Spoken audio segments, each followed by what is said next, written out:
আমার বাপ যেদিন মারা যায়, বাপের মৃতদেহ সামনে থেকে সগলিক আমি কষ্ণ। আমার বাপ যার কাছ থেকে টাকা ধার লিছে বা যাই যাই টাকা পায়, সগলি আমার কাছে জানাবেন, আমি সগলি ঋণ শোধ করে দেবো। এই কথা শোনার সাথে সাথে আমার বোন হাত ঝাঁকি দেখলো, ভাই তুই শোধ করবো কেঙ্গা করে? তুই তো আজ 5 বছর ধরে চাকরি নাই, বেকার থাকে, এতগুলো টাকা তুই কেঙ্গা করে শোধ করবো? বোনকে আমি আস্তে আস্তে অভয় দিয়ে, কোনো চিন্তা করিস না বোন, বাপের সব ঋণ আমি শোধ করে দেবো, 1 টাকাও ব্যাংকে থমো না।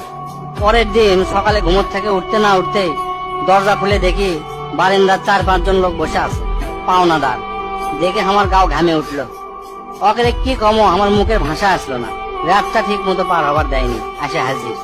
সামনে যাতে একজন খাড়া হলো, খাড়া হয়ে আমাকে করছে, আমি অমুক ব্যাংক থেকে আসছি, আপনার বাপ তার বেটা বেটির নামে 20 লাখ টাকা ব্যাংকত পেয়ে গেছে, তাড়াতাড়ি ব্যাংকত আসেন। বাদ বাকি 4-5 জন যারা আছে তারা সকলি করছে আমাকে সমিতিতে আপনার বাপ 20 টাকা করে জমা করেছিল, আরেকজন করছে 50 টাকা করে জমা করেছিল, আরেকজন করছে 100 টাকা করে জমা করেছিল। এলে টাকা নেওয়ার জন্য আমাকে সমিতি অফিসে আসেন। পরে সব হিসাব করে দেখি বাপ আমাকে জন্য প্রায় 37 লাখ টাকা জমি খেয়ে গেছে। টাকাগুলা হিসাব করতে করতে আমার একদিন রাতের কথা মনে পড়ে গেল। ওই রাতে আমি আমার বাপক কষ্ণ, আপনি ক্যাঙ্কা বাপ, আমাকে ভবিষ্যতে আপনি কোন চিন্তা আছে?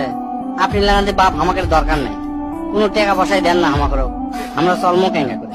বাপ তখন মুচকি হাসে কষলো, আমি আমার সাধ্য মতোই চেষ্টা করেছি, সময় হলে সব বুঝবার পারবো। সেদিন ওই বাপের মুচকি হাসে আমি বুঝবার পারিনি, সেই দিন রাত ঠিকই আছে, কিন্তু বাপটা আমার নাই। মাঝে মাঝে রাতের বেলা আকাশের দিকে তাকে কই, বাবা আজ পর্যন্ত তোমাকে বুঝতে পারলাম না, তোমার উপর খালি রাগই করে গেছি, কিন্তু তোমাকে জোরে ধরে কোনোদিন আই লাভ ইউ করতে পারলাম না।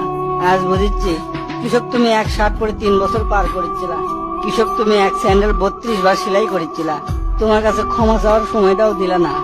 আমাকে তুমি মাফ করে দিও আব্বা, জীবনে তোমার সাথে অনেক বেদবি করছি। তার কয়েকদিন পর খোঁজলে দেখি আমার বাপ কারো কাছে 1 টাকাও বাকি করেনি, 1 টাকাও ঋণ করেনি, বরং অনেক মানুষক টাকা ধার দিছে, তারা এসে দিয়ে গেছে। তাই তোর হাত পাও ধরে কই, দোস্তরা তোকে বাপ অনেকেই বেঁচে আছে, বাপের সাথে কোনোদিন বেদবি করবো না। বাপ যে কি ভালোবাসে এখন বুঝবো না, পরে বুঝবো দোস্তরা।